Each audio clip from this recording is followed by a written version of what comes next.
Donc voilà, donc tous pareil, à part le dessin de l'épouvanteur qui change à chaque tome. Ici, on a une petite différence, hein, puisque c'est un hors-série, donc forcément il devait se démarquer des autres. C'est assez réussi, même si c'est très ressemblant, mais bon, on voit quand même qu'il y a une grosse différence.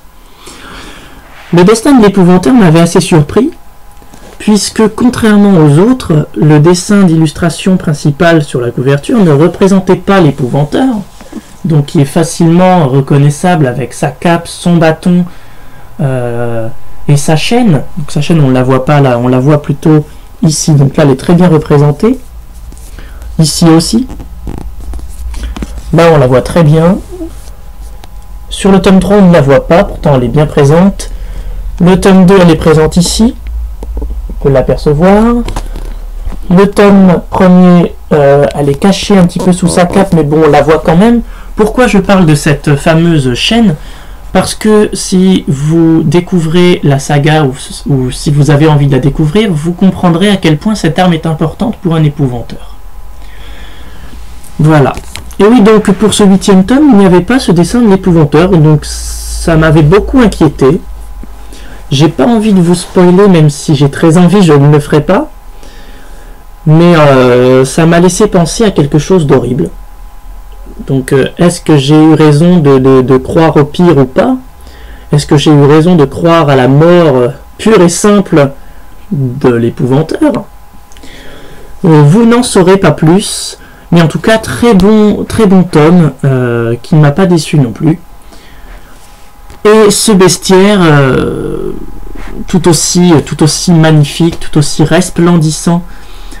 Joseph Delaney est un auteur qui déborde de talent.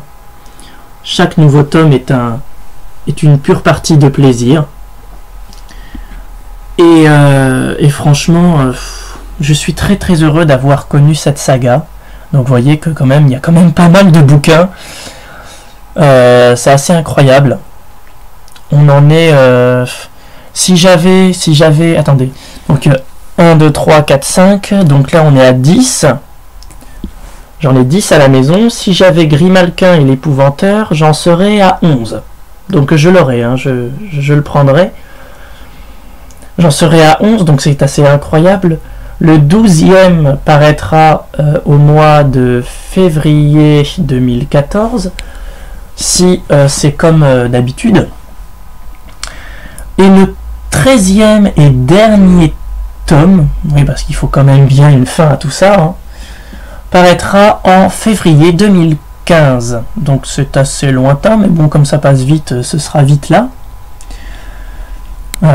Oui, que certains pensent que c'est une histoire sans fin, mais ok, c'est long, d'accord, mais ça laisse le temps vraiment de s'habituer aux personnages, ça laisse le temps de s'habituer et de s'inquiéter surtout pour les héros.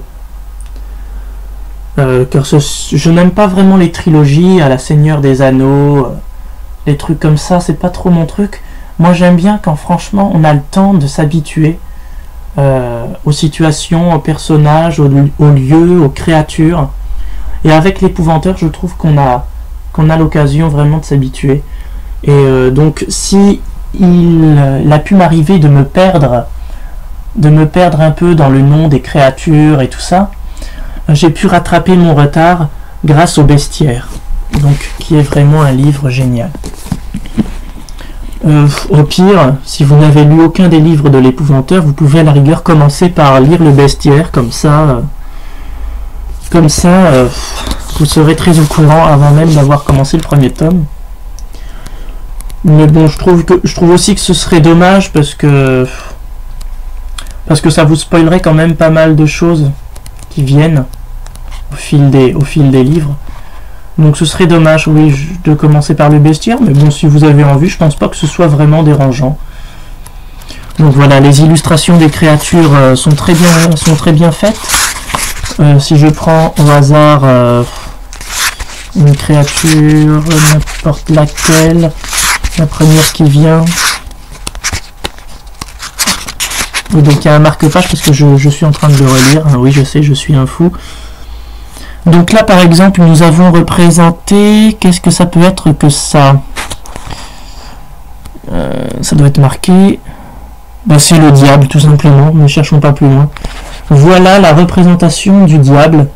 Et voici la fameuse tête que Grimalkin est censé protéger dans le tome 9. Voilà, le diable, c'est marqué. Donc là, ça doit être le diable dans toute sa splendeur, avec les pattes, le corps, tout ça. Donc là, il y a vraiment tout ce qu'il faut savoir sur les créatures. Vraiment, on a tout de chez tout. Ça, c'est une hécate. Donc si vous ne savez pas ce que c'est, vous le saurez en lisant les livres. Ça, c'est le fléau. Donc allez, je vais vous aiguiller. Le fléau, c'est le grand méchant du tome 2, la malédiction. Le tome marron que vous pouvez voir. Allez, rapidement, vous avez compris, hein, voilà. Très joli livre avec de très belles illustrations. Un peu à l'image, même beaucoup à l'image des animaux fantastiques du monde d'Harry Potter. C'est à peu près le même... c'est la même idée, quoi, on va dire. Hein. C'est le même but, le même principe. Connaître par cœur toutes les créatures de ce monde. Donc voilà. Je m'attardais sur ce dessin parce que je le trouvais joli.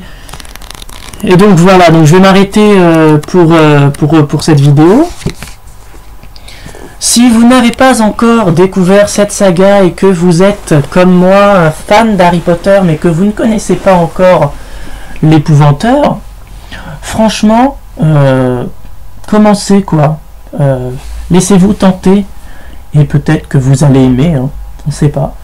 Donc, je ne dirais pas que ça vaut Harry Potter, car là, je me mettrais tous les fans à dos. Donc non, je le dis clairement, ça ne vaut pas Harry Potter. Harry Potter, c'est Harry Potter. Mais franchement, c'est la meilleure saga juste après. Harry Potter terminé, et essayez de, enfin, laisser une chance à cette saga, qui franchement vaut le coup qu'on s'y intéresse. Et voilà quoi, c'est une histoire pleine de surprises, plein de rebondissements, plein de personnages attachants. Alors, petite parenthèse, j'y pense là. Apparemment, un film serait tiré du premier tome, L'apprenti épouvanteur, qui s'appelle Le Septième Fils. Donc vous pouvez aller voir, sur Allociné la bande-annonce Le Septième Fils, avec notamment dans le rôle principal Ben Barnes, qui a incarné le prince Caspian dans l'Épouvanteur, dans le monde de Narnia. Et j'ai vu la bande-annonce.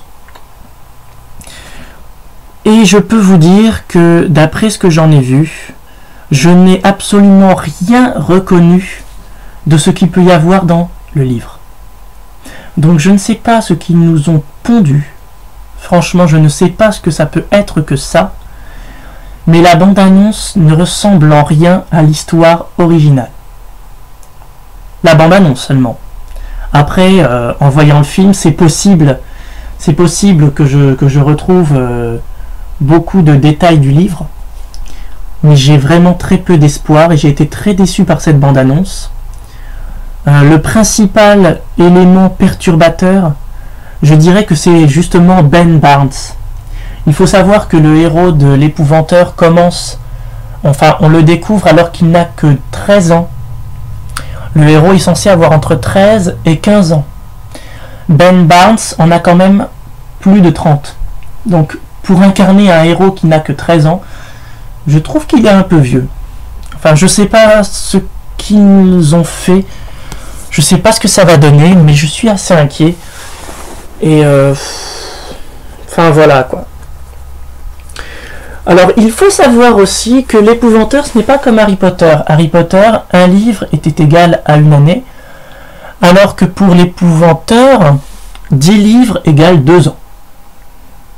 En fait, on nous relate vraiment l'apprentissage, comme comme le titre du premier livre l'indique, l'apprenti épouvanteur, on suit en détail l'apprentissage de Tom pour qu'il devienne un épouvanteur.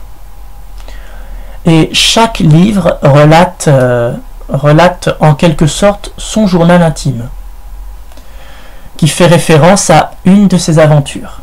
Donc oui, je sais, c'est compliqué, je ne sais pas si vous me comprenez, bien. J'espère que quand même vous en avez compris l'essentiel.